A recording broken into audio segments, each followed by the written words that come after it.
प्रणाम सभी को। आइए गायत्री महामंत्र और गुरु मंत्र करते हैं साथ साथ। गीता जी का 17वां अध्याय, जो कि 3 प्रकार की श्रद्धा या यूं कह सकते हैं कि 3 प्रकार की भक्ति के बारे में जो बात कर रहा है, वो है 17वां अध्याय। 3 प्रकार की भक्ति का उल्लेख भगवान कर रहे हैं उसमें, है ना। इसमें लिख दो ना। नीलम लिंक शेयर कर देना सत्संग ग्रुप में, मंत्र से बोला, वरना हाँ तो। जी। मैंने सुना नहीं, आप कर। अच्छा कोई बात नहीं, कर दे बेटा। उसमें रेणु दीदी भी लिंक मांग रही है, थोड़ा उसको शेयर कर दे। तो हम लोग गायत्री महामंत्र और गुरु मंत्र करेंगे। और यही अपने अंदर की भावना जगाएंगे कि हमारे अंदर वो श्रद्धा, सात्विकी श्रद्धा। आज 3 प्रकार की श्रद्धा को समझेंगे, गीता जी के माध्यम से भी और श्रीमद् भागवत जी के माध्यम से भी। और ये जो 3 प्रकार की श्रद्धा है, उसमें भगवान को सबसे प्यारी कौन सी है? सात्विकी श्रद्धा।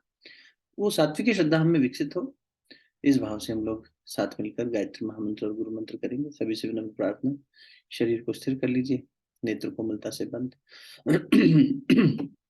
साथ मिलकर गायत्री महामंत्र करते हैं।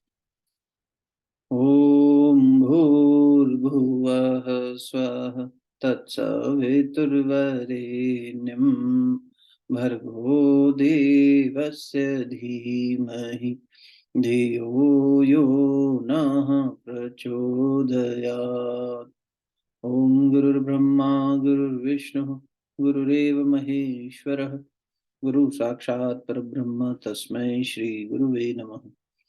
अखण्डमण्डलाकारं व्याप्तं येन चराचरं तत्पदं दर्शितं येन तस्मै श्री गुरुवे नमः।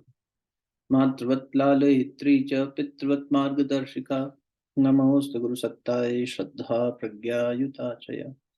ॐ आयातु वरदे देवी त्रयक्षरे ब्रह्मवादिनी गायत्री छन्दसां मातः ब्रह्मयोने नमोऽस्तुते, ब्रह्मयोने नमोऽस्तुते।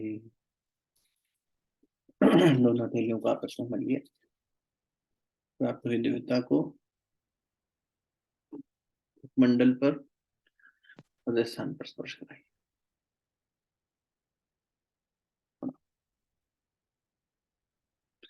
सभी को बहुत बहुत प्रणाम। हम लोगों ने कल ये देखा कि किस प्रकार भगवान श्रद्धा के अलग अलग फलों को और श्रद्धा के अलग अलग प्रकारों को बता रहे थे। तो सत और असत प्रवृत्ति में जो जीव लगा हुआ है, वो असत प्रवृत्ति से छूटे और सत प्रवृत्ति की ओर चले, इसके लिए श्रद्धा आधार है। श्रद्धा वो शक्ति है ना। अब जैसा मन होगा वैसी श्रद्धा होगी। भगवान जी ने कहा कि अंतःकरण अर्जुन जिसका जैसा होगा, जिसकी जैसी प्रकृति होगी उसकी वैसी ही श्रद्धा होगी और उसका वैसा ही फल होगा। जैसी प्रकृति होगी। प्रकृति कैसे जाने? इसका क्या थर्मामीटर है? वो थर्मामीटर है जिसे पता लग जाए। तो भगवान ने कहा बिल्कुल है। तो 17/2 और 17/4 पढ़ दे नीलम जरा। 17/2 कलम देख लिए हैं श्लोक, लेकिन फिर दोबारा देख लेते हैं। भगवान ने अर्जुन का संशय समाधान किया। देखो। श्री भगवान उवाच त्रिविधा भवति श्रद्धा देहिनां सा स्वभावजा सात्विकी राजसी चैव तामसी चेति तां शृणु। भगवान ने कहा, देहधारी जीव द्वारा अर्जित गुणों के अनुसार उसकी श्रद्धा 3 प्रकार की हो सकती है, हम्म, सतोगुणी, रजोगुणी अथवा तमोगुणी। अब इसके विषय में मुझसे सुनो। उसके अंतःकरण के अनुसार, है ना। मनुष्य का जो स्वभाव से उत्पन्न, उसके जो अंतःकरण में संस्कार है, जो अंतःकरण में प्रकृति है, मूल प्रकृति हमारे भीतर क्या है, उसके आधार पर हमारा गुण, हमारी श्रद्धा, हमारी भक्ति विकसित होगी और वैसा ही फल मिलेगा। तो भगवान जी फल कैसा मिलेगा, इसको कैसे नापे कि हमारी श्रद्धा कैसी है? तो 17/4 देखो, पढ़ दे। यजन्ते सात्विका देवान् यक्ष रक्षांसि राजसा प्रेतान् भूतगणाश्चान्ये यजन्ते तामसा जनाः। सतोगुणी व्यक्ति देवताओं को पूजते हैं, रजोगुणी यक्षों व राक्षसों की पूजा करते हैं और तमोगुणी व्यक्ति भूत प्रेतों को पूजते हैं। तो आज इसी पे आधार बनाते हैं, पूजते हैं से ऐसा लगता है कि भगवान पूजा पाठ की बात कर रहे हैं और हम देवताओं की पूजा करते हैं। हम तो किसी राक्षस की पूजा नहीं करते, हम थोड़ी रावण की फोटो लगा के पूजा कर रहे हैं, हम तो राम को ही पूज रहे हैं। हम तो बहुत अच्छी भगवान का स्वरूप लेके बैठे हैं, गुरु हमारा बहुत महान है। अच्छा जी, तो भगवान कह रहे हैं कि जो देवताओं का पूजन करते हैं तो हम तो देवताओं का करते हैं। इसका मतलब हमारी श्रद्धा तो क्या है, सतोगुणी श्रद्धा है। पर क्या इसका यही मायना है, ये समझना चाहिए। भगवान कह रहे हैं सात्विका देवान यजन्ते, जो सात्विक मनुष्य है वो देवताओं का यजन करते हैं, यजन करते हैं। अच्छा, राजसाह यक्ष रक्षांसी, और जो राक्षस जो राजसिक है वो राक्षसों का यजन करते हैं। अन्य तामसा जना, जो बाकी हैं बचे हुए वो तामस हैं, वो प्रेतों को, प्रेतान भूत गणान यजनते, प्रेतों को और भूत गणों का पूजन करते हैं, पूजन करते हैं, यजन करते हैं। ये शब्द आए हैं यहाँ पे। यजन करना मतलब क्या हुआ, संग करना। पूजन करना मतलब क्या, जैसे हम पूजा करने बैठे, विवेकानंद जी का पूजन किया, तो यानी हम विवेकानंद जी को आधार बनाकर अपने मन में धारणा स्थापित कर रहे हैं और विवेकानंद जी को धारण कर रहे हैं वहां पे। तो जिसका पूजन करते हैं उसे धारण किया जाता है ना, तत्सवितुर वरेण्यम, उसका वरण किया जाता है।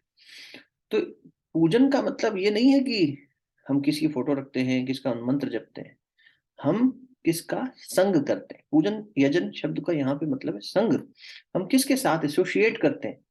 तो अब इस दृष्टि से देखो इस श्लोक को, तो क्या कह रहे हैं, जो सात्विक मनुष्य है वो सात्विक लोगों का ही संग करेगा, जो तामसिक है वो तामसिक का, वो भूतों का प्रेतों का ही करेगा। भूत प्रेत मतलब कोई ढूंढने भूत प्रेत जाएंगे, तो क्या है तामसिक श्रद्धा, जानना चाहिए। और जो राजसिक है वो रजोगुणी प्रवृत्ति के, वो राक्षसी उसका चिंतन मनन करेंगे, यजन करेंगे। तो अब इसको समझने के लिए आज हम भागवत जी को आधार बनाएंगे। बहुत बढ़िया ग्रंथ है अपने पास, हमारी संस्कृति में गीता जी है, श्रीमद् भगवत गीता। और भागवत जहाँ भगवान के, गीता भगवान द्वारा कही गई है, भागवत भगवान की लीलाओं का वर्णन है, भगवान के अलग अलग स्वरूपों का वर्णन है, भगवान पर कही गई है, यूं कह सकते हैं।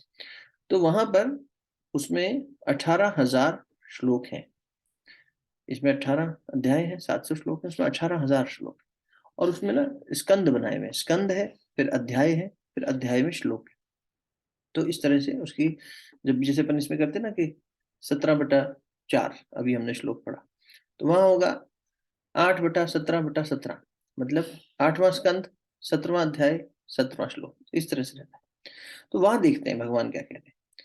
उसमें कपिल मुनि अपनी माता देवहूति जी को व्याख्यान कर रहे हैं, और भगवान कपिल मुनि के रूप में आए, और भगवान कपिल ने अपनी माँ को ही अपना शिष्या के रूप में स्वीकार किया। माँ ने यही कहा गर्भ से बाहर आओ और हमें ज्ञान दो, तो गर्भ से बाहर नहीं आ रहे थे कपिल मुनि, और वहीं से ज्ञान देना शुरू कर दिया। फिर देवहूति मनु और शत्रुपा की बेटी थी।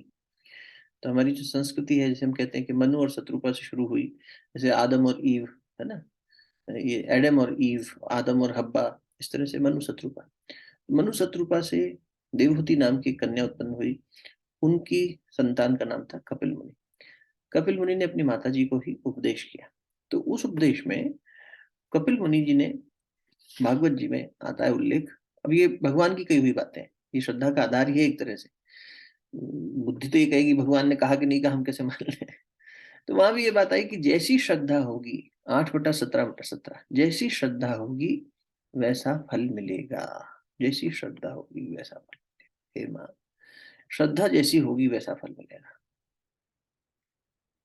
जो व्यक्ति सात्विक है वो सतोगुणी का ही संग करेगा, जो राजसिक है वो रजोगुणी का ही सत्संग करेगा, जो तामसिक है वो तमस वाले लोगों का, उन्हीं का यजन करेगा।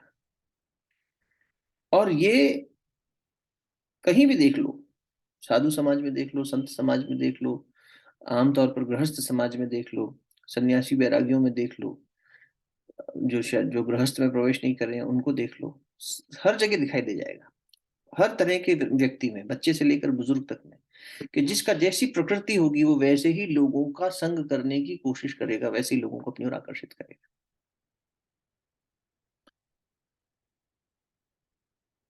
जैसी मेरी मति वैसी मति के लोगों को मैं ढूंढना चाहूंगा, इसी से प्रकृति का पता चल जाएगा। ये कैसे आइडेंटिफाई करें, इसलिए कहा जाता है कि आपका संग कैसा है। जब लड़का लड़की को देखा जाता था पहले, जब समय में, तो ये कहा जाता था इसकी सहेलियां कैसी हैं जरा पता करो, इसकी मित्र मंडली कैसी, जाता कहाँ है, कहाँ उठ बैठ करता है। घर में तो सभी शरीफ हैं, पिताजी का अनुशासन है, दादाजी का, बाबा का अनुशासन है, तो लेकिन ये बाहर जाके करता कहाँ है, किसके साथ उठता बैठता है, इसकी संगत क्या है। इससे उसकी संगति से उसकी मति समझ में आ जाएगी, उसकी प्रकृति समझ में आ जाएगी, फिर हमारी बच्ची से इसकी प्रकृति मेल खाएगी तब विवाह करेंगे, तब नहीं करेंगे। ये आधार होता था। ये नहीं कि उसने संसार में जो है अपना पैसा कितना कमा लिया, क्या कर लिया, उस आधार पे हम कर लिया कि ये कमाती है इसलिए इसको शादी करने के योग्य है, बहू बना के ले आओ। ये आधार नहीं होता चाहिए, होना ही नहीं चाहिए। प्रकृति कैसी है, जब दो की प्रकृति आपस में मिली तब फिर वहां संबंध स्थापित होता है। संबंध बने बंधन, हम आपस में बंध रहे हैं, दो परिवार जुड़ रहे हैं, इस बंधन को, इस एसोसिएशन को सम की समता के लेवल पर लाना है, बराबरी के लेवल पर। बराबरी पैसे से नहीं, बराबरी संस्कारों से, बराबरी सोच से। पारिवारिक सोच क्या है, ऐसे ही उस व्यक्ति की सोच क्या है। तो अब भागवत जी का तीसरा स्कंद, उसका 29वां अध्याय क्या कहता है देखो, और बड़ी अच्छी व्याख्या मिलती है वहां। उसमें श्लोक संख्या 8 से लेते श्लोक मैंने लिखे हुए हैं, याद तो नहीं है लेकिन पढ़ देता हूं आपको। तो भगवान तीसरे स्कंद के 3/29/8, 29वें अध्याय के 8वें श्लोक में कह रहे हैं, कपिल मुनि क्या कह रहे हैं कि अभिसंध्या यह हिंसाम दंभम मात्स्यम एव वा सारंभी भिन्न द्रक भावम दई कुर्यात सह तामसः। तमोगुणी कौन है, पहले तमोगुणी की व्याख्या कर रहे हैं वहां पे। तमोगुणी कौन है, तो बोले जो हिंसा को, हिंसा को, हिंसाम सबसे पहला गुण हिंसा, दुर्गुण कह लो। ये तमोगुणी भक्ति क्या है, तमोगुणी श्रद्धा क्या है, इसकी व्याख्या कपिल मुनि कर रहे हैं, यहाँ गीता जी में भगवान कृष्ण कर रहे हैं कि जो हिंसा को आधार बनाता है, दंभ, जिसके जीवन में दंभ है, दिखावा, ऊपर कुछ भीतर कुछ, मात्स्य, मात्स्य भाव, मात्सर्य भाव कहते हैं ना, मात्सर्य भाव क्या है, ईर्ष्या, मात्सर्य मैंने ईर्ष्या। और इसके अलावा जो आवेश में आ जाता है, क्रोधी स्वभाव का है। अच्छा, जो भिन्न द्रक यानी अलग अलग दृष्टि रखता है, भिन्न दृष्टि रखता है, पृथक दृष्टि, अपने फायदे के लिए, हाँ हाँ ये बड़े अच्छे हैं, ये तो बड़े खराब है, वो व्यक्ति तमोगुणी श्रद्धा, तमोगुणी भक्त है। अच्छा, ये भक्ति तो कर रहा है, पूजा पाठ तो कर रहा है, मेरी आराधना तो कर रहा है, दिया तो जला रहा है, सब कर रहा है, लेकिन इसके जीवन में है क्या जरा देखो, हिंसा। हिंसा नहीं, हम में तो हिंसा नहीं है, हम तो मच्छर भी नहीं मारते साहब, इतने वो है। आपको पता है सबसे बड़ी हिंसा किसे कहा गया है हमारे शास्त्रों में, पर निंदा। इससे बड़ी हिंसा नहीं है, दूसरे की निंदा करना, दूसरे का यश खराब करना, दूसरे की निंदा करना। और आप देखो ये हर समाज में मिल जाएगा। ऐसे ऐसे संत हुए हैं,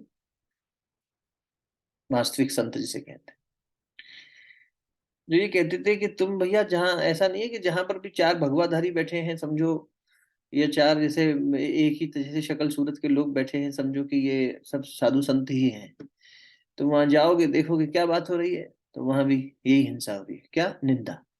गोपाल दास बेकार है, रामदास बढ़िया है, और रामदास अच्छा नहीं है, वो श्यामदास अच्छा है। इस तरह से सब यही कंपैरिजन करते हैं, कहाँ ज्यादा अच्छी पंगत बैठती है, कहाँ दक्षिणा अच्छी मिलती है, कहाँ अच्छा भोजन मिलता है, वहां जाना पसंद करते हैं लोग। वास्तविक तप नहीं करते। कीर्तन मंडलियां भी वहां वहां जाती हैं जहां कीर्तन करने के बाद पैसा चढ़ावा बहुत मिले। बड़े बड़े गृहस्थों के पास जितना धन नहीं है उतना आध्यात्मिक संस्थाएं लेके बैठी, किस आधार पर, वो रामायणी हैं, वो भागवती हैं, वो गीता प्रवचन करते हैं, फलाना करते हैं, और लोग चढ़ावा चढ़ाते हैं, चढ़ावा चढ़ रहा है। एक बहुत ही निम्न लेवल की, अगर आप प्राइसिंग देखेंगे भागवत कथा करने वालों की, तो 20-30 लाख रुपए तो सबसे लोअर लेवल का है। इतना बड़ा ये सब चल रहा है। तो ये क्या है, ये हर जगह घुसी हुई है। कौन? ये हिंसा, निंदा, दूसरे की निंदा करना, खुद को अच्छा समझना। ये निंदा, ये हिंसा हम करते हैं, हम सब करते हैं ना। और हम सोचते हैं हम सात्विकी भक्त हैं। भगवान हमें दर्पण दिखा रहे हैं कि जो व्यक्ति हिंसा करता है, जो दंभी है यानी दिखावा करता है, जो ईर्ष्या रखता है, ईर्ष्या, मात्सर्य, काम, क्रोध, लोभ, मोह, मद, मत्सर।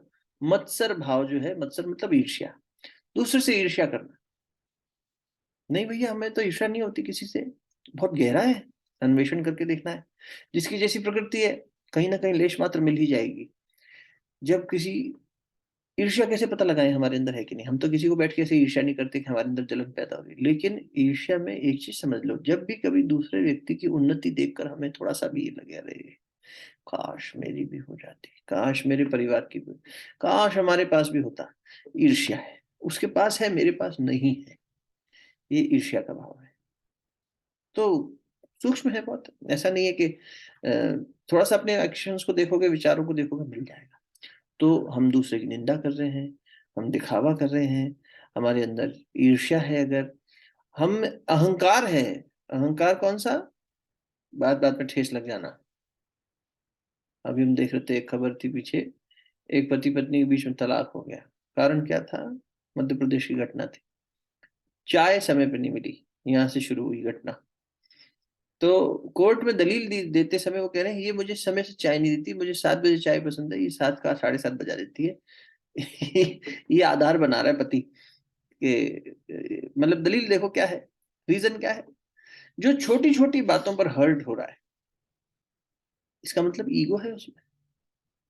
अगर बार बार मन दुखी हो रहा है, अरे हमारे साथ ऐसा नहीं हुआ, अरे हमारे साथ अन्याय हुआ, अरे भगवान देखो, अरे इन्होंने फिर ऐसा कह दिया, अरे इन्होंने हमसे प्रशंसा नहीं करी, ये अहंकार को चोट लग रही है और हम ठेस, हर्ट हो रहे हैं, हर्ट। तो ये तामसिक वृत्तियां हैं, ये राक्ष, ये प्रेत हैं, ये चिपके हुए हैं हमारे साथ। ये प्रेत, हम कोई पुजारी थोड़ी बैठ के भजनते भूत गणान, हम कौन से भूतों की पूजा कर रहे हैं बैठ के? लेकिन ये प्रेत हमारे ऊपर चिपके बैठे हैं। ये भूत हैं जो हमारे साथ चिपके हुए हैं और ये हमें छोड़ नहीं रहे, और हम इन्हीं की पूजा किए जा रहे हैं। इसलिए भगवान कह रहे हैं कि ऐसे व्यक्ति जो प्रेतों की पूजा करते हैं, भूतों की पूजा करते हैं, ऐसे तो नहीं मिलेंगे बाजार में। ये तो तांत्रिक का कोई ऐसा हो, वो भी ऐसा तामसिक जो दूसरों को, ऐसा कोई मैन ईटर, इस तरह की जो खबरें आती हैं, जो कि भाई उसने तंत्र के नाम पे सेक्रीफाइस कर दिया, ह्यूमन सेक्रीफाइस कर दिया। ऐसी घटनाएं आज भी हो जाती हैं कभी कभी भारतवर्ष में और जगहों पर भी, कि जहां भ्रमित कर दिया जाए। तो हम तो ऐसा कुछ नहीं करते, तो हम तो तामसिक नहीं है। अरे हैं तामसिक, क्यों नहीं है? ये तो जो भागवत जी कह रही, भगवान कह रहे हैं, हम थोड़ी कह रहे हैं। कि जो हिंसा कर रहा है, जिसमें ईर्ष्या है, जिसमें होड़ है, होड़ है ना, ईर्ष्या, होड़, जिसमें होड़ है, हमें भी मिले, हमें भी मिले। ये तीन जब जीवन में आ जाएंगे, कौन? हिंसा, जिसमें मतलब निंदा, सबसे बड़ी हिंसा, निंदा। और भी अलग, ही तो सिर्फ एक की बात करिए अभी, दंभ यानी दिखावा, और होड़, ईर्ष्या की वजह से ही होड़ पैदा होती है। ये तीन जीवन में जिसके आ गए, उसकी भक्ति तामसिक हो गई। ये भक्ति को तामसिक कर देंगे। आवेश में आ जाएगा, भेदभाव करेगा, पृथक दृष्टि, भेदभाव। ये पूजा तो करेगा किंतु ये तामस है। ये इतना भेदभाव करेगा कि ये भगवान से नहीं मिल रहा तो इस भगवान का चढ़ावा चढ़ाओ, इस मंदिर की चौखट नहीं तो उस मंदिर की चौखट, ये ऐसे करता रहेगा, भाग दौड़। और बात बात में आवेश में आ जाएगा। आवेश मतलब क्रोध, आवेश मतलब वही हर्ट से पैदा हुआ जो एक आक्रोश है, आवेश में आ जाना, यानी अपने वश में न रहना। मन हमारा आवेशित हो जाता है, चंचल हो जाता है और क्रोधित हो जाता है, भूल जाते हैं हम सब कुछ। उस समय जब ठेस लगती है तो क्या व्यक्ति को याद रहता है क्या? नहीं। तब वो भेद बुद्धि फिर खड़ी हो जाती है आगे। तो इसीलिए ये तामसिक, 3/29/8 तामसिक।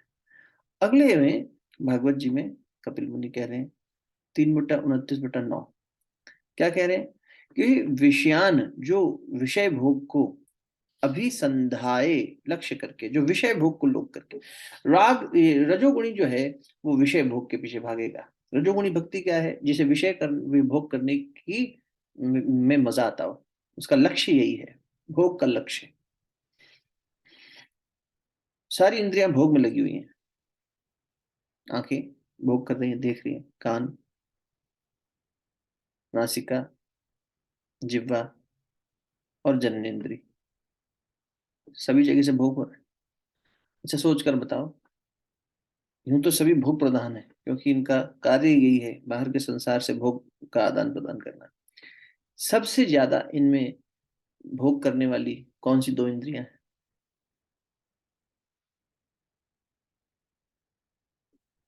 सोचिए। जीवा सबसे पहले भैया, जीवा, टंग। बिल्कुल ठीक, सबसे पहले जिह्वा, ठीक कह रहे हैं। और क्या लिखा? आई नहीं, आंख तो कर ही रही है, लेकिन नहीं, वन इज नॉट आई। आंखें तो देख ही रही हैं, इनमें सभी अपना कर्म कर रहे हैं, लेकिन सबसे ज्यादा दो कौन सी सक्रिय रहती है, जो विषय भोग के लिए सक्रिय रहती है? जिह्वा, और दूसरी इसी से जुड़ी हुई है, जननेंद्री, विषय भोग की कामना। वैसे भी स्वादिष्टान चक्र में ही सारे पुराने संस्कार छुपे हुए हैं। मूलाधार के ऊपर स्वादिष्टान, स्वादिष्टान के ऊपर मणिपुर, फिर अनाहत, फिर विशुद्धि, और फिर आज्ञा और सहस्त्रार। सारे संस्कार कहाँ निहित हैं? पुराने, सारी मेमोरीज स्वादिष्ठान चक्र में। स्व का अधिष्ठान जिसे कहते हैं, स्व का जहां अधिष्ठान होता है। स्व क्या है? जीव के पुरानी सारी मेमोरीज, जैसे उसमें चिप में सब सेव हो रखा है, क्लाउड में सब सेव हो रखा है, आपका डेटा आपने क्लाउड स्टोरेज में डाल रखा है, जब मर्जी है डाउनलोड कर लेते हो। उसी के आधार पर वो बार बार मैसेज देता है ना, क्लाउड भरने लगता है, your cloud memory is full. तो हम अपनी पुरानी फुल मेमोरी को लेकर यहाँ बैठे हैं स्वादिष्ठान चक्र में, हर जन्म की इकट्ठी हो रखी है। तो बार बार वो भोग करने के लिए प्रेरित करती है। सारी कामनाएं हमारी स्वादिष्ठान चक्र में भरी पड़ी है, जननेन्द्रिय वही है। तो सबसे ज्यादा हलचल इन्हीं दो में मचती रहती है, सारी वृत्तियां यहीं से फ्लक्चुएट हो रही है, जिह्वा। इसलिए साधक सबसे पहले जब आगे बढ़ता है तो जिह्वा पे ही नियंत्रण किया जाता है। यदि काम इच्छा को नियंत्रित करना है तो भोजन से ही होगा, भोजन शुद्धि करनी ही होगी। 22 मार्च से चैत्र नवरात्र शुरू हो रहे हैं, शुरू कर दीजिए, शुद्धिकरण अभी से शुरू कर दीजिए। आप में से कई लोग करते रहते हैं, मुझे पता है कि जो एकादशी इत्यादि पे, पूर्णिमा पे उपवास और इस तरह से निर्जल रहते हो या सिर्फ जल पे रहते हो, लेकिन ये भी करिए कि अब तैयारी शुरू करिए यहाँ से, धीरे धीरे न शयन, जागरण, सब में आहार विहार सभी करिए अपना, युक्त आहार विहार से युक्त। ये जो छठे अध्याय में भगवान ने कहा 6/17 में, आहार विहार शुद्ध करो। पहले सबसे पहले आहार विहार शुद्ध करो, थोड़ा व्यायाम करो, जरूर करो, 15 मिनट ही सही, थोड़ा व्यायाम जरूर करो। और आहार, आहार माने जो भीतर लिया जाता है उसे आहार कहते हैं। तो अब भीतर आंखों से भी ले रहे हैं, आपने जैसे कहा कि आंखों से भी हम देख रहे हैं, कर रहे हैं, तो इससे भी आहार हो रहा है। आंखें देख के आहार ले रही है, कान सुन के आहार ले रहा है, नाक सूंघ के आहार ले रही है, हाँ क्या बना, देखें क्या सूंघा, कौन सा फूल खिला, कौन सा भोजन बना, ये हम सूंघ के आहार कर लेते हैं। और फिर जिह्वा रस, रसना पैदा करती है, वो रस रसिक है, ये भोग पदार्थ से रस खींचती है। और ये इसीलिए सबसे ज्यादा, और इसी की सारी मार है। जितनी ये नियंत्रित हो जाएगी वाणी की दृष्टि से भी, भोजन की दृष्टि से भी, तो जिह्वा पे नियंत्रण, अपने शयन में तो आहार जो है उस पर शुद्धिकरण पे काम करिए। बाहर का भोजन बंद कर दो, अब हो गया बहुत, कितना जीवन खाते रहेंगे बाहर जा जाके, क्या करना है, अंत अंत ही नहीं है उसका। थोड़ा शुद्धिकरण आ जाए जीवन में, पावन समय चल रहा है, थोड़े से शुद्धिकरण से बात बन जाएगी। भागवत जी में भगवान कहते हैं शुद्ध अंतःकरण से अगर कोई सुन भी लेता है, यहाँ तो कहने वाले का कुछ नहीं हो रहा, सुनने वाले कुछ नहीं हो रहा, कोई सुन ले तो भगवान तुरंत प्रकट हो जाते। क्यों? हमारा अंतःकरण शुद्ध नहीं होता। और वही बात गीता जी में आपको बार बार कह रहे हैं भगवान, क्या कि अध्यात्म चित्त से जो मेरे पास आ जाता है, अध्यात्म चित्त जिसका है, तो कबीरा मन निर्मल भया जैसे गंगा तीर, पाछे पाछे हरि फिरे कहत कबीर कबीर। भगवान पीछे दौड़ता कहता चल मैं तेरे पास रहना चाहता हूँ, मत जा। कहाँ जा रहा है कबीर? मुझे स्थान दे दे अपने, अपने अंतर गुहा में, अपने अंतःकरण में। लेकिन हमारा अंतःकरण शुद्ध नहीं होता। हमारा अंतःकरण क्या करता है? जैसे अभी तामस में देखा, ओहो बिल्कुल, कभी कभी हमारा जीवन ऐसा हो जाएगा तो हम तामसिक भाव में जी रहे हैं। श्रद्धा तो कर रहे हैं, हमारी श्रद्धा तो है। अर्जुन का प्रश्न क्या था? 17/1, हे भगवान, ये जो पूजा पाठ करते दिखाई देते हैं, लेकिन ये शास्त्र गति से नहीं करते, शास्त्रीय तरीके से अनुसंधान नहीं करते। तो शास्त्रीय क्या मतलब है कि वो इतना बड़ा तिलक लगाएगा वो शास्त्रीय हो जाएगा, जो कलावा बांधेगा वो शास्त्रीय हो जाएगा, जिसने शास्त्र पढ़े हैं, जिसका सरनेम शास्त्री है वो हो जाएगा? नहीं।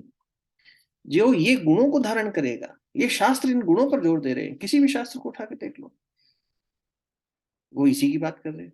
रामायण जी को देख लो, विवेक चूड़ामणि देख लो, कोई और ग्रंथ ले लो, सब जगह इसी भाव शुद्धि की तो बात की जा रही है। मूल में जीव को करना क्या है? शुद्धिकरण तो करना है। तो हमारा जो ये विषय भोग करने की इच्छा जब है, इसका मतलब राजसिक श्रद्धा है। यहां तक देखो आप कि लोग व्रत उपवास में भी ऐसी ऐसी चीजों का विषय भोग इतना ज्यादा है प्रबल उनका, कर तो रहे अनुष्ठान व्रत इत्यादि, नवरात्र ये वो शिवरात्रि, लेकिन बन रहा है ऐसा भोग, और कह रहे हैं ओहो भगवान को भोग चढ़ाएंगे, 56 भोग ऐश्वर्य।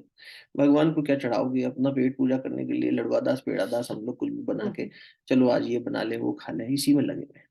तो ये तो कोई सात्विक श्रद्धा नहीं हुई, सात्विक श्रद्धा तो नहीं हुई है, ये राजसी श्रद्धा है।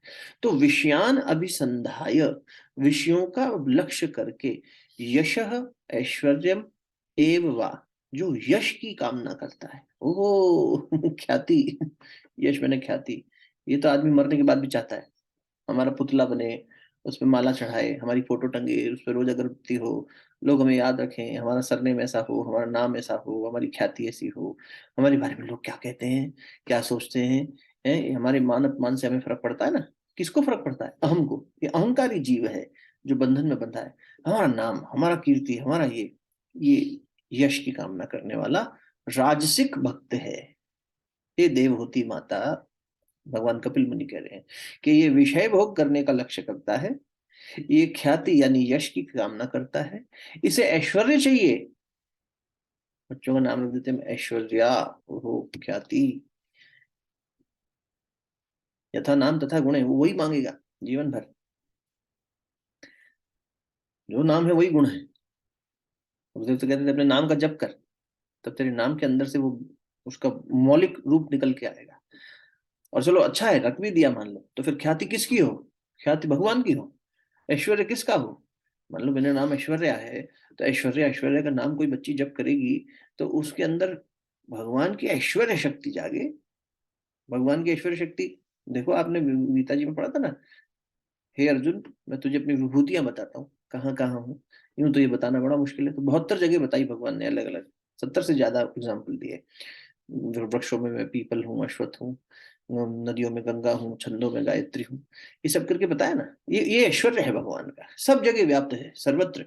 फिर उस भाव में वो भाव खोलना है। गुरुदेव कहते थे ना, मंत्र जप अपने नाम का, अपने नाम का मंत्र जपना मतलब उसी को मंत्र बना ले, उसी पे मंत्रणा कर। मंत्र क्या है? मंत्रणा, सलाह। आप कहते हो हमें एडवाइस दीजिए, एडवाइजर होते हैं ना, कोर्ट कचहरी में तो और भी ज्यादा होते हैं, आर्बिट्रेटर्स होते हैं, एडवाइजर्स होते हैं। तो जो सही सलाह दे, मन हमारा सलाहकार है, इस मन के साथ बैठकर सलाह करनी है, मंत्रणा करनी है। लेकिन मन गड़बड़ा गया तो पहले मंत्र से इसको ठीक करो, फिर इसमें सही विचार उठेंगे। अभी हमारी एक बहन है, नाम नहीं लेंगे, वो मना करती है भैया नाम मत लिया करो, तो अनुष्ठान कर रही है 40 दिन का।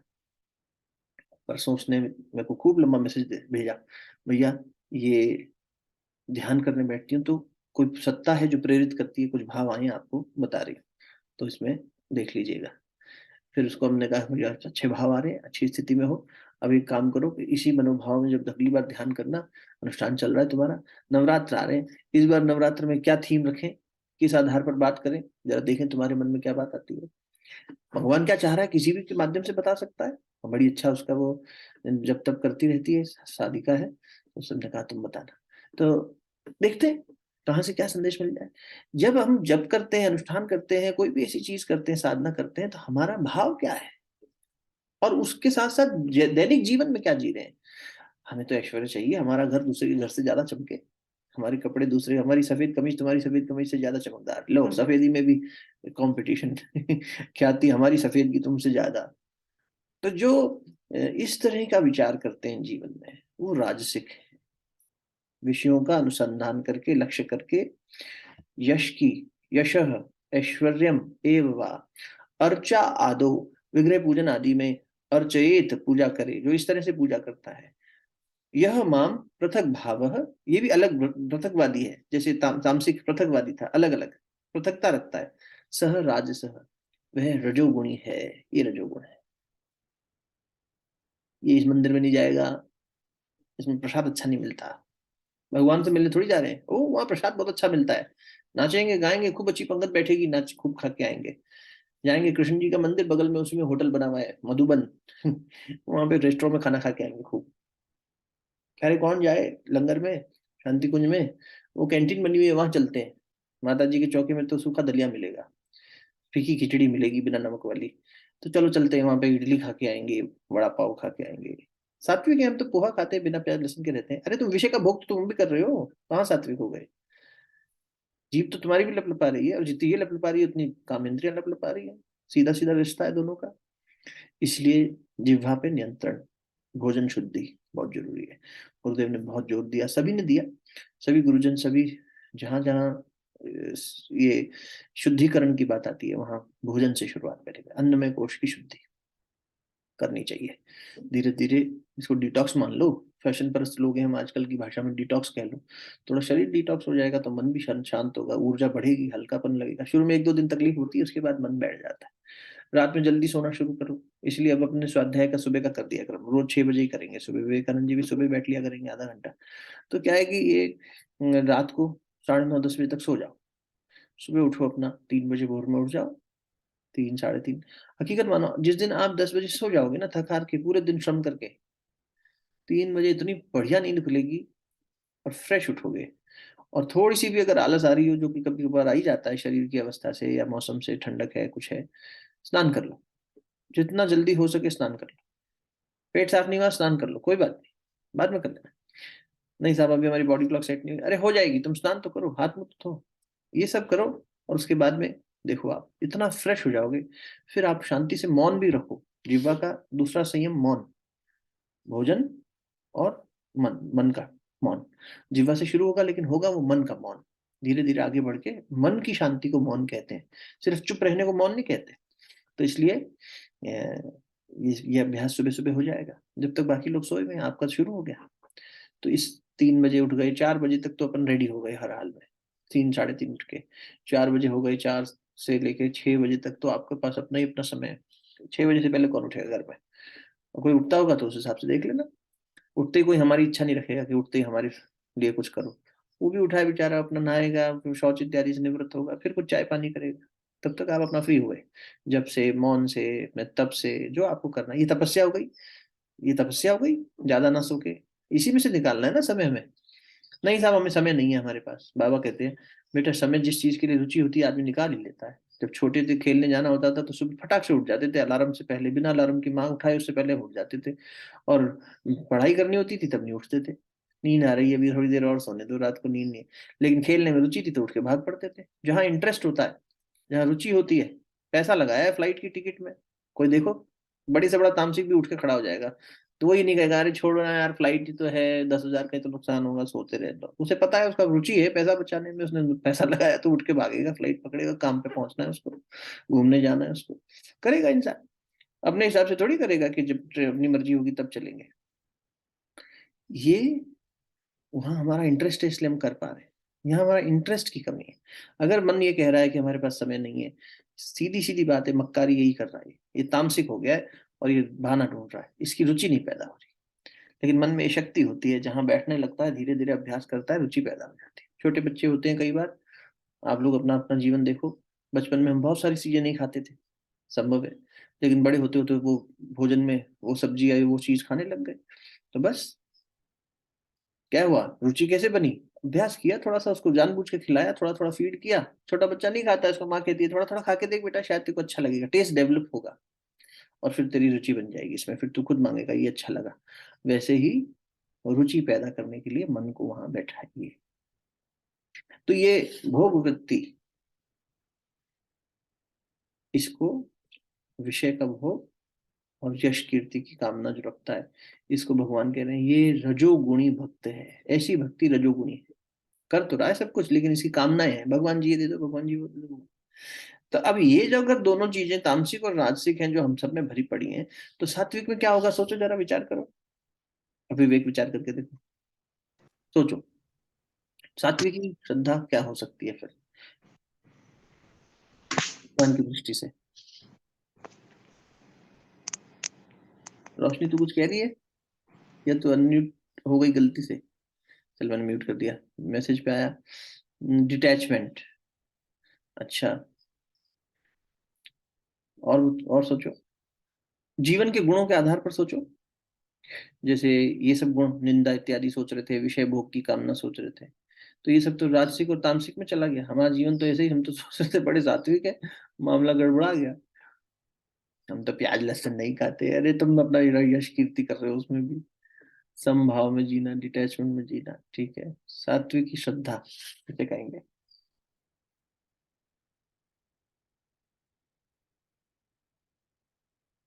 हम्म, भगवान के सामने बैठ रहा है ये प्रश्न, देखो अर्जुन का याद करो। ये बैठ रहा है भगवान के सामने, उपासक तो है, लेकिन इसकी वृत्ति क्या है, टेंडेंसी क्या है, इसका ओरिएंटेशन क्या है बैठने का? इसका ओरिएंटेशन है यश मिल जाए, कीर्ति मिल जाए, भोग विलास मिल जाए, पैसा मिल जाए, कामनाएं पूर्ति करने बैठा है, या ये दूसरों की निंदा करता है, दूसरों से ईर्ष्या करता है, वैसा है, प्रतिस्पर्धात्मक भाव रखता है, या फिर क्या होगा? तीसरी स्थिति क्या होगी?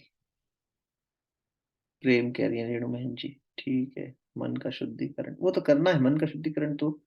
हाँ, यह बात वैसे ठीक पहुंच रही है यहाँ पे जय श्री बहन जी की, कि सात्विक श्रद्धा वाला श्रद्धालु या भक्त कौन होगा? सात्विकी भक्त कपिल मुनि कह रहे हैं अपनी माता देवहूति से कि हे माँ, तुमने लोक कल्याण से प्रश्न पूछा है तो तुम्हें बताता हूँ। क्योंकि उन्होंने यही कहा था कि अब लोक कल्याण के भाव से ही हमें बता दो, तो हमें अपना शिष्य बना लो और स्वीकार कर लो, और हमें बताओ हमारे प्रश्नों का, जिज्ञासा का उत्तर दो। तो बोले आपने लोक कल्याण के भाव से पूछा है तो बताता हूँ। तो ये व्याख्या करते हुए आगे वो कहते हैं, सात्विकी श्रद्धालु कौन है? जो अंतःकरण को शुद्ध करने के लिए बैठा है भगवान के पास, जो कह रहा है कि मेरे कर्म जो मुझसे हो गए, मुझे ये सही करना है। मैं ये जब तब क्यों कर रहा हूँ? मैं क्यों सुबह 4 बजे उठ के भूखा रह के मौन रह के जब करके माला लेके बैठ जाऊं? क्यों आप ये एडवाइस कर रहे हो? इसीलिए कि मुझे ये सब कामनाएं पूर्ति करनी है, या मुझे अ, अपने ही कर्माशय को, कर्माशय जैसे गर्भाशय होता है ऐसे कर्माशय होता है। गर्भाशय तो नारी शरीर में होता है, लेकिन कर्माशय हर शरीर में होता है। हमारे हर एक के सूक्ष्म शरीर में एक कर्माशय है। कर्माशय मतलब जहाँ कर्मों ने आशय लिया हुआ है, आश्रय लिया हुआ है। सारे कर्मों ने अपने फलों का आश्रय बीज रूप में इकट्ठा किया हुआ है, और अब ये प्रारब्ध बन के सामने आएंगे। ये संचित कर्म पुराने और प्रारब्ध कर्म ये सब मिलके आएंगे, और ये सामने इनकी फसल आएगी। अब ये फसल आएगी, लेकिन ये तो मेरे से पहले जो भूल हुई है वो है। अब आगे भी भूल हो सकता है मैं कर रहा हूं, तो आगे की भूल भी ना हो और पीछे की भी मैं प्रायश्चित करूं। इस कर्माशय को प्रायश्चित करें। तो जैसे वही ठाकुर रामकृष्ण परमहंस नहीं कहते थे कि किसी राई यानी मस्टर्ड सीड्स का अपन तड़का लगाते हैं, या जीरे का तड़का लगाते हैं, तो है तो ये बीज, तिल बीज है, इनको धरती में बो दें तो इसमें से अंकुरण हो जाएगा। लेकिन इसको आप जरा सौटे कर लीजिए, थोड़ा सा तेल घी में हल्का सा इसका तड़क लीजिए इसको, फिर इसी राई के दाने को बो के देखिए, अब इसमें से कुछ नहीं निकलेगा। क्यों? क्योंकि आपने इसका शोधन कर दिया, रिफाइनमेंट कर दिया, आपने अग्नि के संस्कारित कर दिया इसको। तो जब हम अग्नि क्या है तब हमारा, जब हम अपनी भीतर की तप शक्ति से संस्कारित करेंगे, ये जब तप के इत्यादि से क्या कर रहे हैं, इन संस्कारों को शमन कर रहे हैं, इन संस्कारों का नाश कर रहे हैं। तो जीव जो बार बार लपलपाती है इसको शांत करना सिखा रहे हैं। मन जो बार बार इन चीजों में भागता है, निंदा में, ऐश्वर्य में, भोग विलास में, विषय वासना में, शांत कर रहे हैं। तो अंतःकरण का शुद्धिकरण यानी मन का शुद्धिकरण इसकी दृष्टि से जो बैठता है वो सात्विकी भक्त है। इसलिए प्रायश्चित विधान बहुत है। परम पूज्य गुरुदेव ने चांद्रायन साधनाएं करवाई। चांद्रायन साधना बहुत बड़ी प्रायश्चित साधना होती है। हमारे द्वारा किए गई भूलों का प्रायश्चित हमें ही करना है। क्षमा कर देना भगवान, क्षमा कर देना, भूल चुक माफ, भूल चुक माफ, ये बहुत हो गया। ये छोटे बच्चे करते हैं, सॉरी मम्मा, फिर वही गलती कर बैठते हैं, सॉरी पापा। ये वाला भूल चुक माफ वाला मामला ज्यादा दिन नहीं चलना चाहिए, इसके आगे बढ़ना चाहिए। हमसे भूल हुई है, हमें बताइए क्या प्रायश्चित है। तो प्रायश्चित विधान की साधना है, सात्विक भक्त करता है, कहता है मेरे को प्रायश्चित करना है। प्रायश्चित में वो भोजन पे, इन चीजों पर कर तो ये भी रहा है नियंत्रण। कौन? तामसिक और राजसिक, ये भी करता दिखाई दे रहा है थोड़ा बहुत। हाँ भाई नियंत्रित जिएंगे, लेकिन ऊपर ऊपरी है, भीतर में इसके अंदर भोग वृत्ति है। यहाँ पे अपना सुधार करने की वृत्ति है कि मैं अपना शुद्धिकरण करूं, मेरे अंदर के जो भूल हो गई है उनको साफ करूं। जिम्मेदारी उठाने की बात है कि हम अपनी जिम्मेदारी उठाते हैं और हमारे अंदर की गंदगी हम साफ करना चाहते हैं। तो इस कर्माशय को साफ करने के लिए ये सात्विक श्रद्धा हो गई। श्लोक भी देख लेते हैं, फिर से भागवत जी की तरफ चलते हैं। भागवत जी कह रही है, कपिल मुनि ने क्या लिखा देखें। वो कह रहे हैं संतुष्ट केन राजन न वर्तते। अच्छा, इसमें नहीं, ये श्लोक नहीं है, ये श्लोक उसका है। यहाँ पर एक और रजोगुण में देखो, रजोगुण में एक और रेफरेंस मिला भागवत जी में कि राजसी व्यक्ति जो होता है, राजसी व्यक्ति वो किस प्रकार होता है। भागवत जी कह रही है कि राजसी व्यक्ति पालतू कुत्ते के समान होता है। अरे बाप रे, भगवान भी कितना कठोर कहते हैं, लेकिन क्या करें, हमें समझ में नहीं आती ना वाणी को दूसरी। तो उन्होंने कहा कि जो इन्हीं विषय इंद्रियों के कारण, अपनी जीव के कारण, अपनी विषय वासना के कारण भोगी, वो वैसे कुत्ते के समान है जो घर में पाला जाता है, लेकिन वो हमेशा बस जीभ लपलपाता रहता है। थोड़ा सा कठोर अन्वेषण करके देखें, अगर हमारे अंदर रजोगुण जब बढ़ा होता है ना, तो हम बस यही लार टपकाते फिरते हैं। हमें कोई यश दे दे, हमें कोई कीर्ति दे दे, हमें कोई भोग दे दे, हमसे तो पूछा नहीं, हमें तो कुछ कहा नहीं। ये जो है आदतें, ये उसी भोगी जानवर की तरह है। और कठोर कहें तो जैसे कुत्ता कुतिया के पीछे नहीं भूख मारे फिरता, वैसे भोगी इंसान विषयों के पीछे भोग लगा रहता है, लगा रहता है, जब तक मिल ना जाए, जब तक वो भोग पूरा ना हो जाए उसका, वो उसके पीछे लगा रहता है। ये इतना हमारा घटिया अंतःकरण हो जाता है, इतना अशुद्ध हो जाता है। इस हमें मालकियत चाहिए, ऐश्वर्य में तो मालकियत, हमारा ये हो जाए, ये हमारा है, हमारी नॉलेज प्रॉपर्टी है, हमने कहा है। लोग पेटेंट करा रहे हैं, कॉपीराइट्स करा रहे हैं, हमारा ये है, हमारा वो है। ये सब क्या है, ये तामसिकता और राजसिकता है। सात्विकी क्या कह रही है, 3/29/10। तो श्लोक क्या कह रहा है, कर्म निर्हारम उद्देश्य, सकाम कर्म जो हमें बांधे हुए है उससे मुक्त होने के लिए, जो कामनाओं से ग्रसित होकर हमने कर्म किए, उन्होंने हमें बांध दिया, उसी वजह से तो ये बंधन हो गए। ये विषय वासना के बंधन, ये राग द्वेष के बंधन, ये क्रोध के बंधन, ये खेद के बंधन, ये सब बंधे हुए हैं ना हमारे मन में ग्रंथियां। तो जो हमने कर्म पहले किए, उनसे अपने आप को मुक्त करने के लिए निरारम उद्देश्य, जो इस उद्देश्य से परस्मिन भगवान को वा तत् अर्पणम यजेत, जो कर्मफल का अर्पण करके मुझे पूजते हैं, यष्टव्यम इति वा पृथक भावः सह सात्विकः। इस प्रकार जो पृथकतावादी होते हैं, तो ये भी पृथकतावादी, ये तीनों में आया शब्द पृथक भाव। ये अलग अलग देखने वाली दृष्टि तो तीनों में है, सतोगुणी में भी है, रजोगुणी में भी है, तमोगुणी में भी है। लेकिन वहां वो सांसारिक भोग विलास और इसमें भेद करके देख रहा है, मेरा तुम्हारा करके देख रहा है, अपना पराया करके देख रहा है। और यहाँ पृथकवादिता किसमें है, सतोगुण में। वो है ये देखना कि ये कर्म मेरे से गलत हुए हैं, इसको मुझे ठीक करना है, ये मेरे जीवन की आगे की यात्रा के लिए मेरे को पीछे बांधे हुए मेरे असुर हैं, ये भूतगण हैं।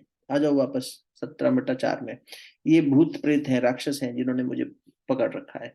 इन भूत प्रेत और राक्षसों से मुक्त होना है मुझे, तो मुझे दुर्गा शक्ति निकालनी पड़ेगी ना अंदर से, जो दुर्ग यानी कि फोर्ट, किले, किले के ऊपर विजय कर सके, दुर्ग शक्ति, वो दुर्गा शक्ति जो दुर्गम को सुगम बना दे, वो दुर्गा शक्ति।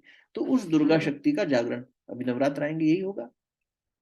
चैत्र नवरात्र हो, चाहे अश्विन नवरात्र हो, चाहे गुप्त नवरात्र हो, है ना। गुप्त नवरात्र भी आते हैं, अभी वसंत पंचमी जब आती है तो वो 5वां नवरात्र होता है गुप्त नवरात्र का। कुछ लोग उसको भी ध्यान में रखते हैं, उसको भी ऑब्जर्व करते हैं, वहां पर भी साधना करते हैं। ये अच्छे पल है साधना की, शिवरात्रि का ये भी, इस तरह से जो पर्व आते हैं। तो आप देखो कि हमारे अंदर के ये राक्षस और ये भूत प्रेत जो हमें चिपटे हुए हैं, इनसे पृथकवादिता तो यहाँ भी लानी पड़ेगी, अलग अलग दृष्टि, कि भाई ये सतोगुणी और ये तमोगुणी और ये रजोगुणी, इनको हटाना है, इसको लाना है। तो भेद दृष्टि तो रखता है, लेकिन भेद दृष्टि अच्छे कार्य के लिए रखता है। और जिन कर्मों ने हमें बांध रखा है, उस बंधन से मुक्त होने के लिए ये अपने आप को भगवान को समर्पित करके शास्त्र अनुसार, शास्त्र अनुसार मतलब क्या, फिर इन्हीं चीजों को पालन करेगा।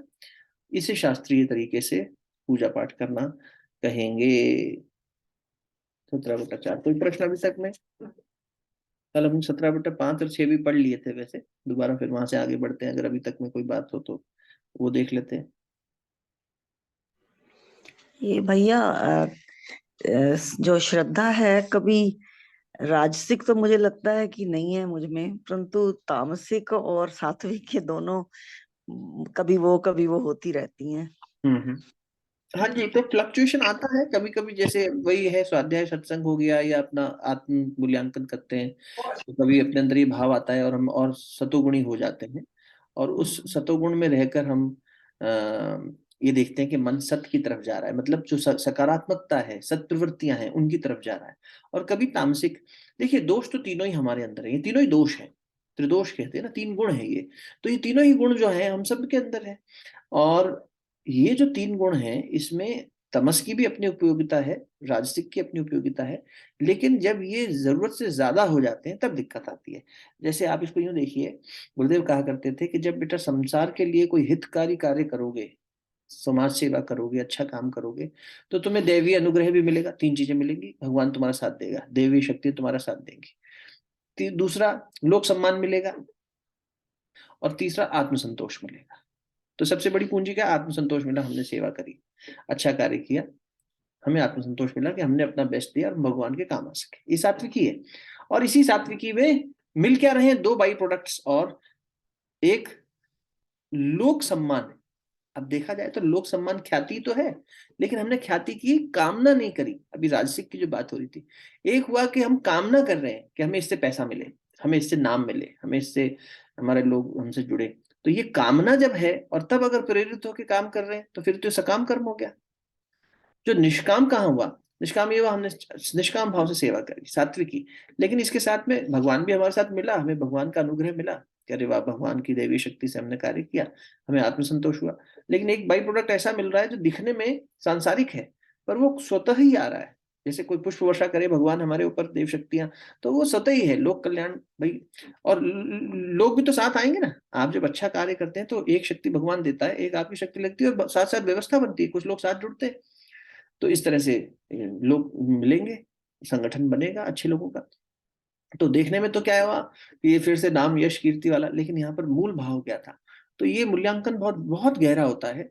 इसलिए कभी कभी ऐसा लगता भी है कि हो सकता है आप भी दोबारा करके देखिएगा कि हमें ऐसा लग रहा है कि हमें रजोगुण नहीं है, या रजोगुणी भक्ति हमारा नहीं है, या मन में वैसी प्रवृत्ति नहीं है।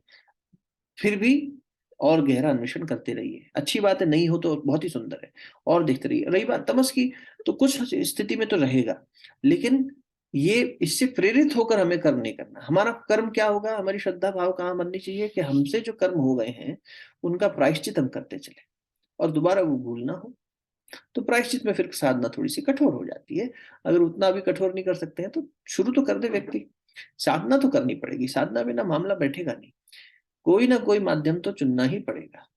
और फिर साधना के जो ये 8-10 टूल्स हैं, इनमें से जो अच्छा लगे, भजन कीर्तन, सेवा, जप, ध्यान, योगाभ्यास, सिर्फ आसन तक नहीं, सब प्राण शक्ति से हम बहुत सारा तप कर सकते हैं। प्राणायाम अकेला काफी है संस्कारों को नाश करने के लिए।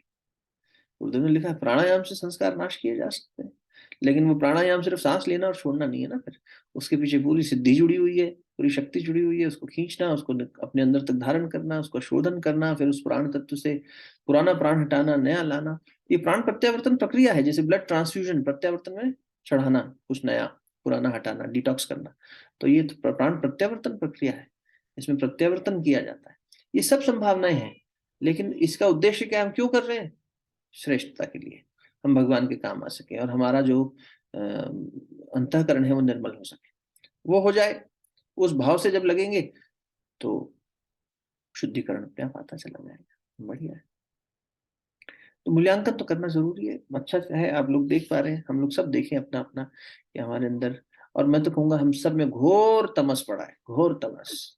हमें लगता है जीव को, ये तो गुरु की कृपा होती है, वो इतना सुंदर बना देता है जीवन, तो हमें भी थोड़ी देर के लिए भ्रम हो जाता है, अरे देखो हमारा जीवन सुंदर हो गया।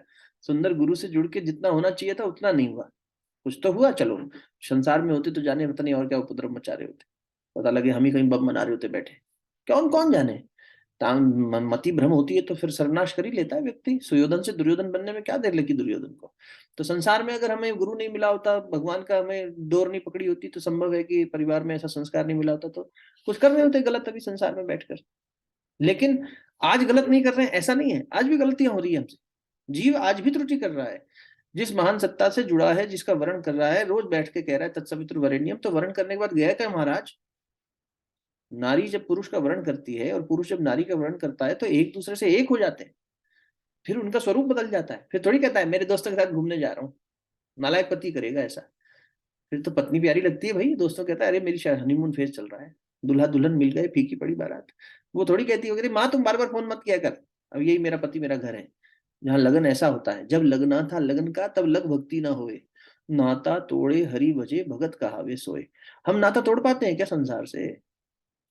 नहीं तोड़ पाते, कितना भी समर्थ गुरु मिल जाए, हम बंध जाते हैं अपने बंधनों में, अपनी कामनाओं वासनाओं में, घर के पालतू कुत्ते की तरह। इतना एक बड़ा हमारे को भगवान ने तमाचा मारा है, तो हम वैसा बस आचरण करते रहते हैं कि बस इसी बंधन में हमारी जीभ टपकती रहती है, लाल टपकती रहती है, ये हमारे, ये ना छूट जाए, ये ना छूट जाए, हमारा घर, हमारा नाम, हमारा पद, हमारी पत्नी, हमारा बच्चा, हमारा अपना, इसमें फंस जाते हैं। और हम कहते हैं हम तो गुरु जी के भक्त हैं, बड़े सात्विक हैं। तो ये कठोर ना, पुण्यास करेंगे तो है गड़बड़। हाँ जय श्री बहन जी बोलिए। एक बात है कि आपने बोला कि बहुत सारे साधन है ना, जप तप हाँ योग। जी। तो जब हम योग करते हैं, योगा करते हैं, तो उसमें जो हमारे चक्रों पर जो क्रिया होती है, तो उससे भी हमारा ये हम्म। चेंज होता है। हाँ जी बिल्कुल, इसीलिए उनको बनाया ही गया है वैसा। सारे योग आसन हमारे अलग अलग चक्रों के ऊपर कार्य करने के लिए ही बनाए गए हैं। हाँ, चक्रों का और जागरण मतलब योगा से होता है ना। हाँ जी बिल्कुल होता है। तो योग का मतलब सिर्फ आसन तक सीमित नहीं है, योग का मतलब तो वैसे जुड़ना ही है, आप जानते ही हैं। तो अब उसमें आसन भी है, प्राणायाम भी है, ध्यान भी है, धारणा भी है, यम भी है, नियम भी है। यम नियम क्या है पतंजलि के? यही तो है कि अपना डूज एंड जीवन शुद्ध डोंट्स। करो, सुबह से लेकर रात तक क्या यम नियम फॉलो करोगे, अपने प्रति क्या व्यवहार रखोगे, दूसरों के प्रति क्या व्यवहार रखोगे, हर माइंडफुलनेस ही तो है वो, कि you are becoming mindful and aware about what you need to do throughout the day. Right, दूसरों के मीन्स साथ क्या डूज आचरण एंड होगा। डोंट्स। डूज हाँ and dos don'ts. And don'ts, dos and don'ts, discipline, वो discipline towards yourself and that discipline towards others. तो महर्षि पतंजलि कहते हैं ये यम और नियम है, पहले इनको तय करो। सिर्फ बैठकर हमने अपनी कोठरी में 1 घंटा बड़ी शांति से बैठ गए, जो हमने अभी आपसे निवेदन किया, सुबह 4 बजे उठ गए, 6 बजे तक हम बड़ी शांति से बैठे हैं बिल्कुल, और जैसे संसार चलने लगा फिर हमारे दिमाग में वो सब घूमने लगा।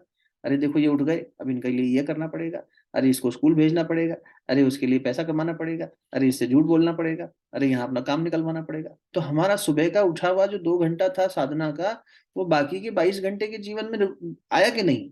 तो इसलिए वो महर्षि पतंजलि तो कहते हैं कि पहले उनको तय करो। जीवन साधना कहते हैं इसको, गुरु जी कहते थे जीवन साधना। एक साधना है बेटा जो तू अपना के एकांत में बैठ के कर रहा है, और जीवन साधना वो है जब तू दूसरों के साथ जीता है, क्या डिसिप्लिन फॉलो करेगा। तो 5 यम और 5 नियम इसलिए महर्षि पतंजलि ने दिए वहां पर, प्योर डिसिप्लिन। यम माने डिसिप्लिन, यम यम भगवान डिसिप्लिन, काल के देवता। समय आ गया इसलिए यम कहते हैं ना, यमदूत आ गए मृत्यु के समय, समय आ गया, यम आ गया, काल आ गया, तो ये वही है यम। तो अब सब हम अपने डिसिप्लिन, अपना आचरण कैसे रखेंगे, स्वयं के प्रति क्या अनुशासन फॉलो करेंगे, औरों के प्रति क्या करेंगे, ये यम और नियम हो गए। नियम खुद के प्रति हो गए, निज के यम, और यम बाहर दूसरों के लिए होगा। पहले ये डिसाइड करिए और उसके बाद यम और नियम के साथ साथ अपनी साधना शुरू करिए, तब मामला बनेगा। तो यही चांद्रायन साधना में गुरुदेव बार बार से करवाते थे।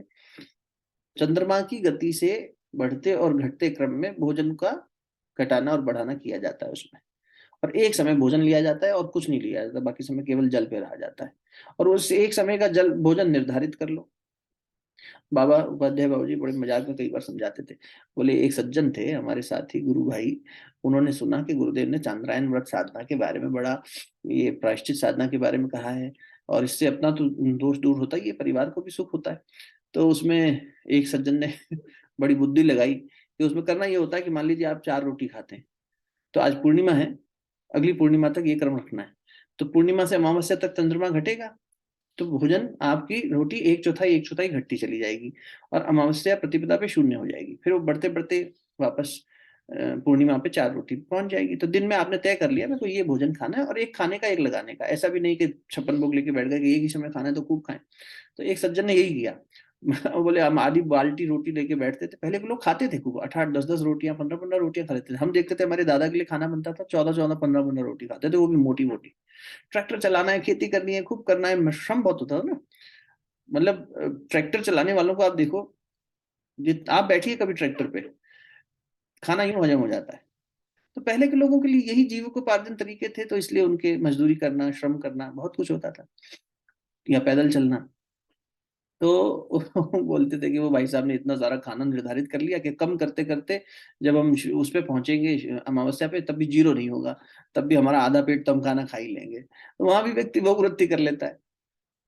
खैर वो तो एक समझाने की दृष्टि से उदाहरण हुआ, लेकिन ये साधनाएं हैं जिनमें व्यक्ति को घोर तप करना पड़ता है। एक दिन में गायत्री महामंत्र की 67 माला, 67 माला, 70 मान लो, चलो मोटे स्वरूप में याद रह जाएगा।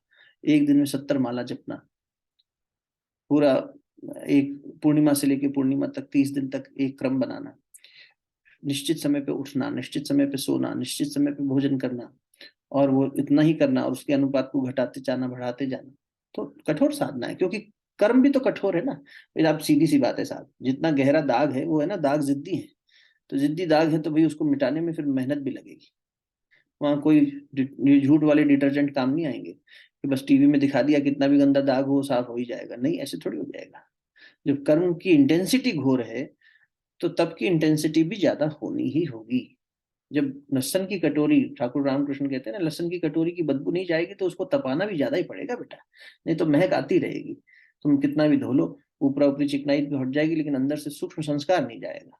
तो हमें ऊपर ऊपर से लगता है हम अच्छे हो गए, सूक्ष्म संस्कार बहुत गहरे हैं। तो इसलिए मूल्यांकन बहुत गहरा होना चाहिए।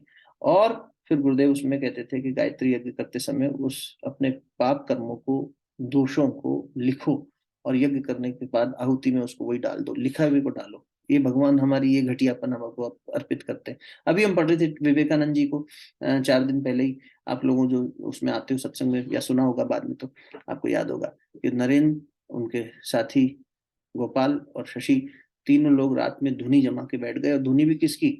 लकड़ी के छोटे छोटी टहनियां और पेड़ की और पत्तियां सूखी जलाने लगे, और एक एक टहनी को अर्पित करते हुए यही सोच रहे थे कि जैसे अपने अंदर के कषाय कलमश, अपने अंदर के विषय भोग, अपने अंदर की कामनाएं सब अर्पित करके अग्नि को निवृत्त हो गए। और कितना सुंदर उसमें आई थी पंक्ति, आज तक किसी ने नहीं बताया कि विषय की वासना को छोड़ना कितना सुकून देता है।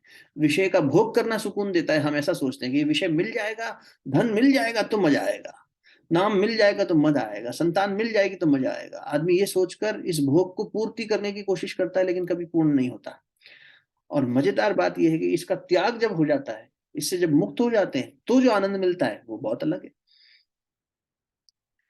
इस त्याग का मतलब आत्महत्या नहीं है, ये तो जिम्मेदारी को पूरा करते हुए, अभी डिटैचमेंट कह रहे थे ना आप, ये तो त्यागपूर्ण भाव से भोग कर, यानी सब कुछ भगवान को समर्पित करके भोग कर। भोग करना मतलब फिर ये होगा कि ये सब परमात्मा का दिया हुआ है, तेरा तुझको अर्पण, इदम न मम के भाव से व्यक्ति जिएगा। लेकिन ये करते हुए भी, ऐसे आप में से बहुत लोग हैं जो करते ही रहते हैं, फिर भी हमें ये देखना चाहिए कि हमारे अंदर अगर ये सब चीजें आ रही हैं, कौन कौन सी, जो अपन ने भी पढ़ी, दूसरे की निंदा करना हिंसा है, छूटती नहीं है, इतनी बड़ी, इतना रस आता है निंदा में तो व्यक्ति को। तो नहीं जी, हम तो समीक्षा कर रहे हैं कि तुर्की तुर्की का क्या होगा, सीरिया का क्या होगा, भारत का क्या होगा, मोदी जी क्या करेंगे, फलाना जी क्या करेंगे, हम बैठे बस चर्चा ही कर रहे हैं। अरे तुम अपना संभालो ना भाई, जिसको जो जिम्मेदारी मिली है वो देश संभाल लेगा, वो समाज संभाल लेगा, तुम अपना संभालो। जब तुम्हें जिम्मेदारी मिलेगी तब तुम संभालना। अभी क्या समीक्षाएं करके कर लोगे? वो तुम्हारा, या तो ये हो कि हाँ पॉलिटिक्स हमारा कैरियर ही है भैया, हमें उसमें जाना है, तब भी बात करे तो आदमी एक बार वो जस्टिफाई भी कर ले। हमारा ना कोई लेना ना देना, नहीं हमें तो देश प्रेम है। तो देश प्रेम है तो सबसे प्रेम करो, तब क्यों फिर जाति के नाम पे भेदभाव हो रहा है, पेट्रियटिज्म के नाम पर ये सब हुआ जा रहा है? तो सोचना चाहिए व्यक्ति को, जहां आवश्यक हो उतना ही विचार दे, इससे ज्यादा दे के अपनी बस सिर्फ हम अपनी दिमागी कसरत कर रहे हैं, और उसमें हमारा समय व्यर्थ हो रहा है। वही बात है, बस देखे जा रहे हैं, एक के बाद एक रील्स देखे जा रहे हैं, स्टोरीज देखे जा रहे हैं, करते जा रहे हैं, टाइम खराब। सुबह उठे तो भी वही देख रहे हैं, रात को उठे तो भी वही देख रहे हैं, सब यही करे जा रहे हैं। जब आवश्यक है वहां करो, जहाँ नहीं आवश्यक है वहां क्यों समय बिता रहे? तो ये व्यक्ति को अपना मूल्यांकन कठोरता से करना चाहिए। हम सब में अभी बहुत दोष है, इस बात को स्वीकारना सबसे बड़ा ज्ञान होगा। कहते हैं सबसे बड़ा ज्ञान ये कि तुम्हें अपने अज्ञान का बोध हो जाए, ये सबसे अच्छा ज्ञान। जब अपने अज्ञान का बोध हो जाता है, फिर आदमी चल पड़ता है ठीक करने के लिए, फिर मजा आ जाता है, फिर गुरु बताता जाता है हम करते जाओ। वो सरल कर देता है हर चीज को, बेटा ये कर लेना, 4 तरह के संयम कर लेना, ये उपवास कर लेना, ये अनुष्ठान कर लेना, ये साधना कर लेना। इसलिए गुरु की महत्वता है। और जब इन शास्त्रों को पढ़ते हैं, ग्रंथों को पढ़ते हैं, देखते हैं भगवान वही बात कह रहे हैं, गुरु ने तो इसी को सरल करके कह दिया था, चलो। और हमारे भाव, हमारी भक्ति, हमारा उनके प्रति समर्पण और बढ़ जाता है, और प्रेरणा आ जाती है। अरे यही तो गुरु जी कह रहे थे, अरे देखो हमने आज तक इनको महत्व नहीं दिया था इस बात को, चलो अब कर लेते, हो जाएगा। तो बस गुरु को थामे रहिए, चलते रहिए, आएगा, मजा आ जाएगा। लेकिन वही है, अपनी निष्ठा, अपनी श्रद्धा बढ़ती चले। जो सत्य को धारण करती है वो शक्ति श्रद्धा है। हम असत को धारण करेंगे तो फिर सात्विक श्रद्धा कहाँ हो रही है? तमस और राजस तो असत को धारण कर रहा है ना, ये सब असत है। असत माने ये टिकने वाला नहीं है। जो नहीं टिकने वाला है उसमें हम बंधते जा रहे हैं। ये कहाँ की समझदारी है? फिर ये श्रद्धा थोड़ी हुई। ये तो समझाने के लिए भगवान ने कह दिया कि 3 तरह की श्रद्धा है। वास्तव में देखा जाए तो ये कह रहे हैं श्रद्धा है ही नहीं, नालायक। उस कुत्ते की जो लार टपका रहा है वो श्रद्धावान है क्या? हम ऐसा जीना चाहते हैं कि शरीर मनुष्य का हो और पशु जैसा आचरण करें। गुरुदेव कहते थे चेतना के आधार पर देख, अपना मूल्यांकन कर। शरीर तो तुझे मिल गया मनुष्य का, लेकिन हरकतें पशु जैसी हैं, पिशाच जैसी हैं। दूसरे का नुकसान होता है, तेरे को खुशी होती है, हाँ इसका स्टॉक मार्केट में पैसा नुकसान हो गया, हमारा तो हम तो समय से पैसा निकाल लिया अपना। लोग बड़ा खुश होते हैं। भाई भाई में प्रतिद्वंदता है साहब। कहाँ घर में लोग एक साथ रह रहे हैं, उसका नुकसान होता है, हाँ, हम तो बच गए, चलो हमारा नहीं हुआ, उसका हो गया। तो ये तो उसके नुकसान में आनंद ले रहे हो, पिशाच हो क्या? दूसरे का खून पी के फायदा उठा रहे हो। राक्षस वाली हरकतें हमारी हैं।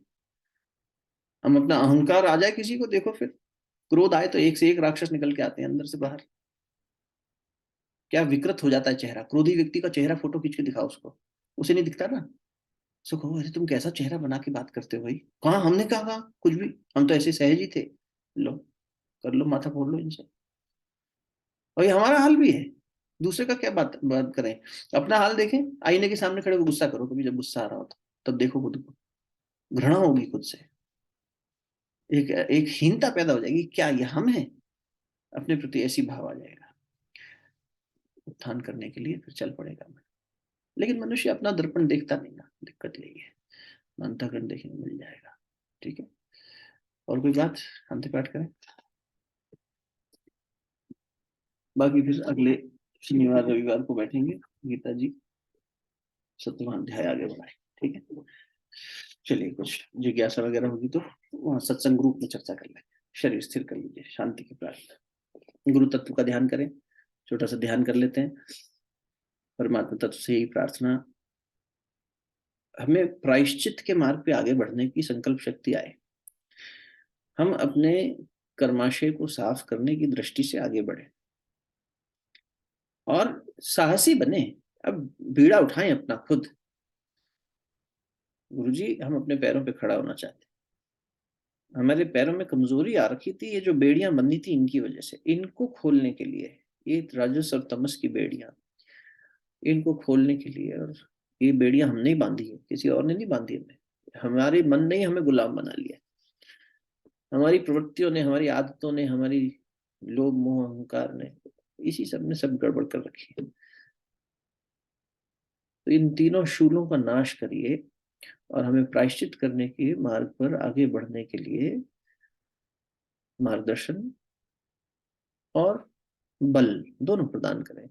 हमारे पास कहाँ कोई बल है, हम तो इतने हीन हैं, इतने घटिया हैं, इतने बंधन में बंधे हैं। बल आप दीजिए, हम मेहनत करेंगे। आप ज्ञान दीजिए, हम चलेंगे, हम आचरण में लाएंगे। ऐसी निष्ठा के साथ खुद का मन समर्पित करिए गुरु को, भगवान को। और आने वाले दिनों में हमारी तैयारी अच्छी हो जाए। नवरात्र आने 9 दिन ऐसा शानदार बीतना चाहिए, जहां आपकी साधना आज खड़ी है उससे कई गुना ऊंची हो जानी चाहिए। भोजन में संयम, निद्रा में संयम, वाणी में संयम, विचार में संयम, हर दृष्टि से हमें और प्रगति हो जाए हमारी साधना में। जहां खड़े हैं वहां से एक ऊंची छलांग लगा सकें, जब गुरु को भी फक्र हो गया, वाह मजा आया, इस बार तूने मेहनत अच्छी करी, शाबाश। और हमारे भी बंधन मुक्त हो। ऐसी प्रार्थना के साथ शांति पाठ। ओम असतो मा सद्गमय तमसो मा ज्योतिर्गमय मृत्योर्मा अमृतं गमय। शांति शांति शांति। दोनों हाथ जोड़कर प्रणाम करेंगे, मस्तक झुकाकर परमात्मा सत्ता। ओम नमोस्तनन्ताय सहस्रमूर्तये सहस्रपादाक्ष शिरोर्भावे सहस्रनाम्ने पुरुषाय शाश्वते सहस्रकोटियुगधारिणे नमः। और जो असंभव सा दिखाई दे रहा है, ये हमारा कर्माशय साफ करने का कार्य, ये इतना मुश्किल दिखाई देता है, लेकिन असंभव को संभव करने की शक्ति को ही महाकाल कहते हैं, जो जीवन में आने वाले प्रचंड झंझावातों से हमारी रक्षा करती है और हमें मजबूत बनाती है। उस महाकाल रूपी गुरु सत्ता को प्रणाम करेंगे। ओम असंभवं संभवकर्तुमुद्यतं प्रचंड झंझावतिरोध सक्षमं युगस्य निर्माण कृते समुद्यतं परम महाकालममुं नमाम्यहम्। परम महाकालममुं नमाम्यहम्। दोनों तिलों को अच्छे से मलिए। भगवान श्री कृष्ण को मनी मन याद करते हुए मुखमंडल पर ऊर्जा को स्पर्श कराएं, हृदय स्थान पर स्पर्श कराएं। बहुत बहुत साधुवाद, बहुत बहुत धन्यवाद। फिर मिलते हैं कल सुबह से रहेगा स्वाध्याय तोड़ो कारा तोड़ो 6 बजे से लेके लगभग 6:40 के आसपास तक, 35-40 मिनट का। ठीक, राम राम।